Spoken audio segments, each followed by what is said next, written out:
పైథాన్లో code రాస్తున్నప్పుడు మన దగ్గరున్న డేటాని ఎక్కడ ఎలా దాచాలి? ఇది చాలా పెద్ద ప్రశ్న. కానీ కంగారు పడకండి. పైథాన్ మనకి ఓ అద్భుతమైన టూల్ బాక్స్ ఇచ్చింది. ఈరోజు మనం ఆ టూల్ బాక్స్లో ఉన్న 4 చాలా ముఖ్యమైన టూల్స్ గురించి మాట్లాడుకుందాం. అవే లిస్ట్, టపుల్, డిక్షనరీ ఇంకా సెట్. అసలు ఏ పనికి ఏ టూల్ వాడాలో క్లియర్గా చూసేద్దాం. సరే, మన పైథాన్ టూల్ బాక్స్ తెరిచి ఒక్కో టూల్ని బయటకు తీసి చూద్దాం. ముందుగా చాలా ఫ్లెక్సిబుల్గా ఉండే లిస్ట్తో మొదలు పెడదాం. ఆ తర్వాత అస్సలు మారని టపుల్, తర్వాత పేర్లతో పిలిచే డిక్షనరీ, ఇంకా డూప్లికేట్స్ని ఇష్టపడని సెట్. లాస్ట్లో వీటి అన్నింటినీ పక్కపక్కన పెట్టి ఏది దేనికి బెస్టో ఒక కంపారిజన్ కూడా చూద్దాం. ఒకసారి ఊహించుకోండి, మనం ఒక యాప్ క్రియేట్ చేస్తున్నాం. అందులో యూజర్ల పేర్లు, వాళ్ల స్కోర్లు, సెట్టింగ్స్, ఇలా చాలా ఇన్ఫర్మేషన్ ఉంటుంది.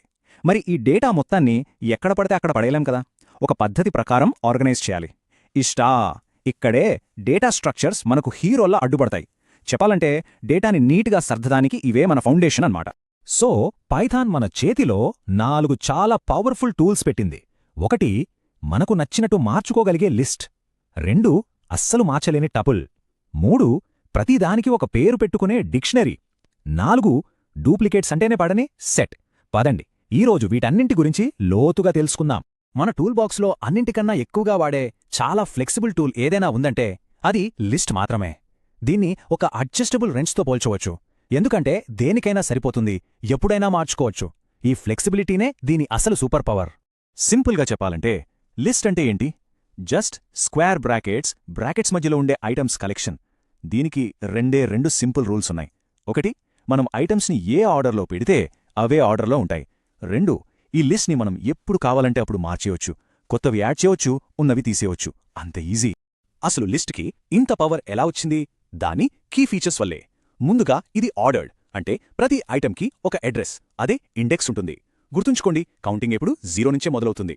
తర్వాత ఇది మ్యూటబుల్, అంటే క్రియేట్ చేశాక కూడా మనం దీన్ని మార్చచ్చు. అంతేనా?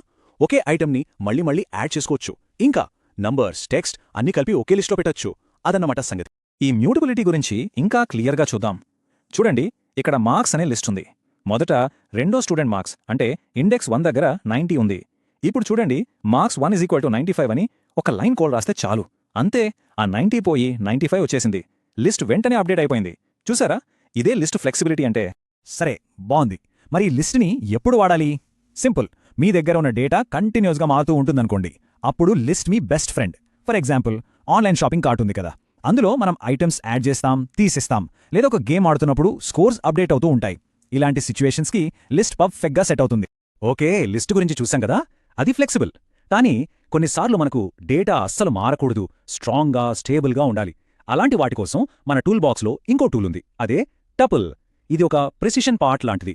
ఒక్కసారి సెట్ చేసామా ఇంకా దాన్ని మార్చలేం. సో టపుల్ అంటే ఏంటి? ఇది రౌండ్ బ్రాకెట్స్ ఉంటుంది. లిస్ట్ లాగే ఇందులో కూడా ఐటమ్స్ అన్ని ఒక ఆర్డర్లో ఉంటాయి. కానీ ఇక్కడే అసలు ట్విస్ట్ ఉంది. టపుల్ అనేది ఇమ్యూటబుల్, అంటే ఒక్కసారి క్రియేట్ చేశామంటే దాన్ని మళ్ళీ మార్చడం కుదరదు, అస్సలు కుదరదు. ఒక స్టాంప్ పేపర్ మీద రాసిన అగ్రిమెంట్ లాంటిదన్నమాట. ఈ టేబుల్ చూస్తే మొత్తం స్టోరీ అర్థమైపోతుంది. లిస్టేమో మ్యూటబుల్, అంటే మార్చొచ్చు. టపులేమో ఇమ్యూటబుల్, అంటే మార్చలేం. అయితే ఈ మార్చలేని గుణం వల్లే టపుల్స్కి ఒక అడ్వాంటేజ్ ఉంది. అవి చాలా ఫాస్ట్గా పనిచేస్తాయి, ఎందుకంటే వాటి సైజ్ మారదని పైథాన్కి ముందే తెలుసు కాబట్టి. ఇక సింటాక్స్ అయితే చాలా సింపుల్ డిఫరెన్స్. లిస్ట్కి స్క్వేర్ బ్రాకెట్స్ జేబీలో, టపుల్కి రౌండ్ బ్రాకెట్స్ ఓబీలో, అంతే. మరి టపుల్స్ ఎక్కడ వాడతాం? ఏదైనా డేటా పొరపాటున కూడా చేంజ్ అవ్వకూడదనుకున్నప్పుడు టపుల్స్ బెస్ట్ చాయిస్. ఉదాహరణకి, ఒక మ్యాప్లో లొకేషన్ కోఆర్డినేట్స్ ఉంటాయి కదా, అవి మారకూడదు. లేదా ఒక సాఫ్ట్వేర్ కాన్ఫిగరేషన్ సెట్టింగ్స్, అవి కూడా ఫిక్స్డ్గా ఉండాలి. ఇలాంటి పక్కాగా ఉండాల్సిన డేటాకి టపుల్స్ వాడటం చాలా సేఫ్. ఇప్పటిదాకా మనం చూసిన లిస్ట్, టపుల్లో ఐటమ్స్ని వాటి పొజిషన్, అంటే ఇండెక్స్ నంబర్తో పిలిచాం. కానీ ఒక ఐటమ్ని దాని పేరుతో పిలిస్తే ఎలా ఉంటుంది? బావుంటుంది కదా? ఇష్టే. ఆ పని చేయడానికే మన దగ్గర డిక్షనరీ ఉంది. ఇది ఒక లేబుల్స్ ఉన్న ఫైలింగ్ క్యాబినెట్ లాంటిది. ప్రతి ఫైల్కి ఒక పేరుంటుంది. ఆ పేరు చెప్పగానే మనకు కావలసిన ఫైల్ దొరికేస్తుంది. డిక్షనరీని మనం కర్లీ బ్రేసెస్తో, బ్రాకెట్స్తో చూపిస్తాం. ఇందులో ప్రతి ఐటమ్కి 2 పార్ట్స్ ఉంటాయి. ఒకటి కీ, అంటే ఆ ఐటమ్ పేరు లేదా లేబుల్. రెండోది వాల్యూ, అంటే దాని అసలు విలువ. మనకు వాల్యూ కావాలంటే జస్ట్ దాని కీని అడిగితే చాలు, అది మనకు వాల్యూ ఇచ్చేస్తుంది. అయితే డిక్షనరీకి ఒక స్ట్రిక్ట్ రూల్ ఉంది. అదేంటంటే కీస్ ఎప్పుడూ యూనిక్గా ఉండాలి. అంటే ఒకే కీ 2 సార్లు ఉండకూడదు. ఒకే క్లాస్లో 2 స్టూడెంట్స్కి ఒకే రోల్ నంబర్ ఉండదు కదా, కన్ఫ్యూజన్ వస్తుంది. సేమ్ ఇక్కడ కూడా అంతే. కానీ వాల్యూస్ మాత్రం డూప్లికేట్ ఉండొచ్చు. 2 స్టూడెంట్స్కి సేమ్ మార్క్స్ రావచ్చు కదా, ప్రాబ్లం లేదు. ఇది కూడా మ్యూటబులే, అంటే మనం కొత్త కీ వాల్యూ పేర్స్ యాడ్ చేయొచ్చు. ఈ ఎగ్జాంపుల్ చూస్తే మీకు ఇంకా బాగా అర్థమవుతుంది. ఇక్కడ ఒక స్టూడెంట్ డీటెయిల్స్ ఉన్నాయి. నేము, ఏజ్, బ్రాంచ్ అనేవి మన కీస్. ఇక రాహుల్ 20 CSC అనేవి వాటి వాల్యూస్. ఇప్పుడు మనకు స్టూడెంట్ పేరు కావాలంటే ఇండెక్స్ 0 అని అడగక్కర్లేదు. జస్ట్ నేమ్ అని అడిగితే రాహుల్ వచ్చేస్తుంది. చాలా సింపుల్ కాదు. సో ఎక్కడైతే డేటాకి ఒక అర్థం ఉంటుందో, అంటే స్టూడెంట్ రికార్డ్స్, ఫోన్ బుక్స్, ముఖ్యంగా మనం వెబ్ డెవలప్మెంట్లో వాడి జేసోన్ డేటా, ఇలాంటి వాటికి డిక్షనరీలు పర్ఫెక్ట్గా సూట్ అవుతాయి. ఎందుకంటే ప్రతి పీస్ ఆఫ్ ఇన్ఫర్మేషన్కి దానికి సంబంధించిన ఒక పేరుంటుంది. ఓకే, మన టూల్ బాక్స్లో ఇప్పుడు చివరి టూల్ మిగిలింది. దాని పేరు సెట్. దీనికో స్పెషాలిటీ ఉంది. ఏంటది? ఇది డూప్లికేట్స్ని అస్సలు ఇష్టపడదు. వాటిని ఆటోమేటిక్గా తీసేస్తుంది. మన ఫైనల్ టూల్ సెట్. ఇది కూడా డిక్షనరీ లాగే కర్లీ బ్రేసెస్, బ్రాకెట్స్తో ఉంటుంది. దీనికి 2 సూపర్ పవర్స్ ఉన్నాయని చెప్పొచ్చు. నంబర్ 1, ఇది డూప్లికేట్స్ని అస్సలు యాక్సెప్ట్ చేయదు. నంబర్ 2, ఇది అన్ఆర్డర్డ్, అంటే ఇందులో ఐటమ్స్కి ఒక పర్టిక్యులర్ ఆర్డర్ అంటూ ఉండదు. ఒక బ్యాగ్లో వస్తువులు వేసినట్టుంటాయి. ఇక్కడ చూడండి, ఈ ఎగ్జాంపుల్లో మనం నంబర్స్ ఈక్వల్స్ టు 1, 2, 3, 3, 4 అని ఒక సెట్ని క్రియేట్ చేయడానికి ట్రై చేశాం. గమనించారా? అందులో 3 2 సార్లు ఉంది. కానీ సెట్ ఏం చేసిందో చూడండి. ఆ డూప్లికేట్ 3ని ఆటోమేటిక్గా పీకి పక్కన పడేసింది. ఫైనల్ అవుట్పుట్ ఏంటి? 1, 2, 3, 4. ఒకే 3 ఉంది. ఇదే సెట్ యొక్క మ్యాజిక్. అందుకే మీ దగ్గర ఒక పెద్ద లిస్ట్ ఉండి అందులోంచి డూప్లికేట్స్ అన్ని తీసేయాలనుకుంటే సెట్స్ బెస్ట్ ఆప్షన్. అంతేకాదు, మ్యాథమెటికల్ ఆపరేషన్స్ అంటే యూనియన్, ఇంటర్సెక్షన్ లాంటివి చేయడానికి, ఇంకా ఒక ఐటమ్ మన కలెక్షన్లో ఉందో లేదో చాలా ఫాస్ట్గా చెక్ చేయడానికి సెట్స్ని ఎక్కువగా వాడతారు. సరే, మన టూల్ బాక్స్లో ఉన్న 4 మెయిన్ టూల్స్ గురించి చూసేశాం. ఇప్పుడు అన్నింటినీ ఒకే చోట పెట్టి ఒక ఫైనల్ కంపారిజన్ చేద్దాం. దీన్ని బట్టి ఏ సిట్యుయేషన్లో ఏ టూల్ వాడాలో మనకొక క్లారిటీ వస్తుంది.